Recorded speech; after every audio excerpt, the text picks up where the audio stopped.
इसमें हमें ये दिखाया गया है कि बॉस्टन शहर में उस वक्त किस तरह से एफबीआई जो है, यानी कि जो केविन बेकन का जो डिपार्टमेंट एफबीआई और जो लॉ डिपार्टमेंट था, उन दोनों में काफ़ी ईगो वॉर चल रही थी। और इन ईगो वॉर में बीच में पिस जाते हैं वहाँ के जो ब्लैक्स होते हैं।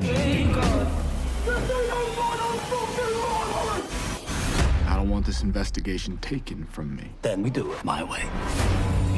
मैं हूँ आपका होस्ट और दोस्त विकास, और आज मैं रिव्यू करूँगा एक ऐसी सीरीज़ का जिसके प्रोड्यूसर हैं बेन एफ्लेक और मैट डेमन। बेन एफ्लेक खुद एक बहुत ही ज़्यादा सक्सेसफुल एक्टर हैं, एकेडमी अवार्ड विनर डायरेक्टर हैं और एकेडमी अवार्ड विनर प्रोड्यूसर भी हैं। इनको बेस्ट फिल्म के लिए, आर्गो के लिए बेस्ट डायरेक्टर का अवार्ड भी मिल चुका है, जिन्होंने ये फिल्म खुद डायरेक्ट की थी।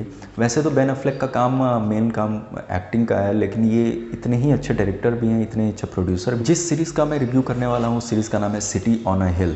इस सीरीज़ में मुख्य भूमिका निभाई है केविन बेकन ने। केविन बेकन को आपने हॉलो मैन में देखा होगा, जिन्होंने हॉलो मैन का कैरेक्टर प्ले किया था। केविन बेकन एक बहुत ही अच्छे एक्टर हैं और ये शो टाइम की ओरिजिनल सीरीज़ है। आप इसे legally Disney plus Hotstar premium पर देख सकते हैं, इसके दोनों सीज़न। ये 2019 की सीरीज़ है, यानी इसका सीज़न 1 2019 में आया था, लेकिन पैंडमिक होने की वजह से इसका सीज़न 2 2020 में ही आने वाला था, लेकिन 21 तक खिसक गया। तो इसका सीज़न 2 का पहला एपिसोड होली के दिन यानी कि 28 मार्च को आया था, और अभी 16 मई को इसका आखिरी एपिसोड यानी कि जो 7वां एपिसोड है वो ख़त्म हुआ। सीरीज़ में कुल 18 एपिसोड्स हैं, यानी कि 10 एपिसोड्स पहले सीज़न में और 8 एपिसोड्स दूसरे सीज़न में। इस सीरीज़ को मिले हैं 7.5 आउट ऑफ 10, जिसे 8000 लोगों ने वोट किया है। आइए आते हैं सीरीज़ की कहानी पर। सीरीज़ की कहानी है 1995 की बॉस्टन शहर की। 1990 से लेकर 1995 तक की कहानी है ये बॉस्टन शहर की। और ये हमें दिखाया गया है कि बॉस्टन शहर का जो क्राइम डिपार्टमेंट है, यानी कि जो एफबीआई और जो लॉ डिपार्टमेंट है, वो किस तरह से वहाँ काम करती है ड्रग्स को लेके, क्रिमिनल्स को लेके। इस सीरीज़ में हमें ये भी दिखाया गया है कि जो ब्लैक हैं, जो इसमें केविन बेकन के साथ जिन्होंने काम किया है, उनका नाम है एल्डिस हॉज, जो कि एक ब्लैक एक्टर हैं। और इन दोनों के बीच काफ़ी द्वंद्व दिखाया गया है इस सीरीज़ में। जैसा कि मैंने पहले भी रिव्यू किया था बिलियंस में, दो लोगों के बीच द्वंद्व का, दो लोगों के बीच जो जंग होती है, वैसे ही कुछ दिखाया गया है इसमें भी। क्योंकि एल्डिस हॉज यानी कि डिकॉर्सी वार्ड का जो जिन्होंने रोल प्ले किया है वो लॉ डिपार्टमेंट में है, और केविन बेकन जिन्होंने एफबीआई का रोल प्ले किया, एफबीआई ऑफिसर का, वो एफबीआई में है। Fellas. And here comes trouble. Carsey Ward. Jackie Roy, FBI. You mind if I call you D? I have an arraignment. Arraignment's what I want to talk to you about. Your suspect's an informant of mine. He's working a decent case. You want me to let him off? Is there a misunderstanding here? No. See, I understand perfectly. What are you, some kind of asshole?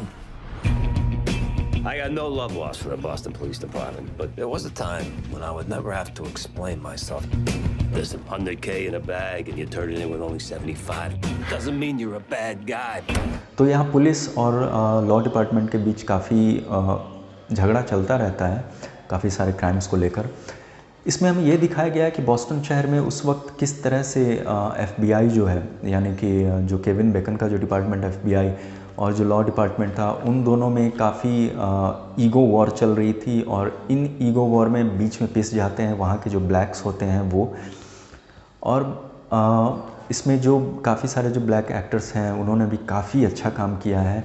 लेकिन यहाँ मैं specially तारीफ़ करूँगा Kevin bacon की, कि अपनी character में जिस तरह से वो वेरिएंट उन्होंने दिखाया है, जहाँ उन्होंने सीरियस एक्टिंग करनी थी वहाँ उन्होंने काफ़ी मज़ा हुआ एक्टिंग किया। जहाँ उन्हें कॉमेडी, इनफैक्ट मैं अगर कहूँ कि केविन बेकन जब भी स्क्रीन पे आते हैं तो एक अलग तरह की एनर्जी आपको देखने को मिलेगी। मतलब बहुत ही ज़्यादा वो पॉजिटिव वाइब के साथ आते हैं, बहुत ही ज़्यादा फ्लैम्बॉयंट रोल है उनका।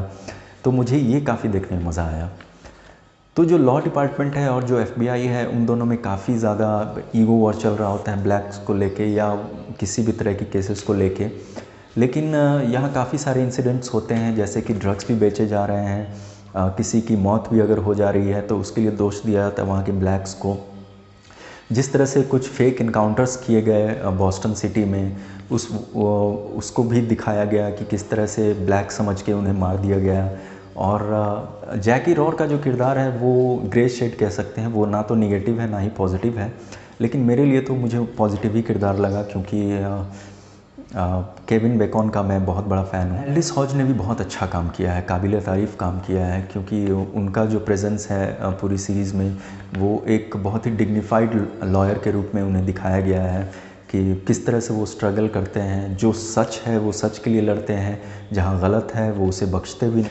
लेकिन यहाँ जो दिखाया गया है जिस तरह से डिस्क्रिमिनेशन होता था ब्लैक्स को लेकर 90 और 1995 के बीच में बॉस्टन शहर में, तो ये काफ़ी ज़्यादा कहीं कहीं तो कुछ एपिसोड्स तो ऐसे हैं जो काफ़ी दिमाग की दही कर देते हैं, लेकिन कुछ एपिसोड्स ऐसे हैं जो आपको सोचने पे मजबूर कर देगी कि ऐसा भी अगर हुआ हो तो मतलब कैसा माहौल रहा होगा। डायरेक्ट किया है क्लार्क जॉनसन ने। सीरीज़ पर काफ़ी अच्छी पकड़ बनाई रखी है डायरेक्टर ने, कहीं से भी लूज़ नहीं होने दिया है सीरीज़ को, और सीरीज़ में काफ़ी ज़्यादा सस्पेंस एलिमेंट भी डाला है और काफ़ी ज़्यादा जो ड्रामेटिक म्यूज़िक है, जो ड्रामेटिक इफ़ेक्ट है वो भी ज़्यादा डाले गए हैं, और जो कैरेक्टर्स हैं उनको बहुत अच्छे से लिखा गया है। इसके प्रोड्यूसर हैं मैट डेमन और बेन एफ्लेक। बेन एफ्लेक और मैट डेमन कभी भी कच्ची गोलियां नहीं खेलते हैं। ये जो भी जहाँ भी ये अपना पैसा लगाते हैं, यानी कि जो भी चीज़ ये प्रोड्यूस करते हैं, चाहे वो फिल्म हो, सीरीज़ हो, हालांकि ये पहली सीरीज़ है जो मैट डेमन और बेन एफ्लेक ने प्रोड्यूस की है, लेकिन यहाँ भी वो बिल्कुल अव्वल दर्जे के नंबर से पास होते दिख रहे हैं, क्योंकि इस सीरीज़ को IMDb पर 7.5 तो मिला ही है, लेकिन बहुत लोगों ने शायद इस सीरीज़ को मिसजज किया। उन्हें लगा कि उन्हें कुछ या तो कॉमेडी देखने को मिलेगी या पूरा का पूरा ड्रामा ही देखने को मिलेगा, लेकिन ये सीरीज़ पूरी तरह से रियल इंसिडेंट्स पे बेस्ड है, जो आपको ज़रूर देखनी चाहिए। ये था मेरा series review city on a hill के लिए। अगले रिव्यू तक के लिए गुड बाय। अगर आपने मेरे चैनल को अभी तक सब्सक्राइब नहीं किया है तो सब्सक्राइब करें और जो बेल आइकन है उसको ज़रूर प्रेस करें।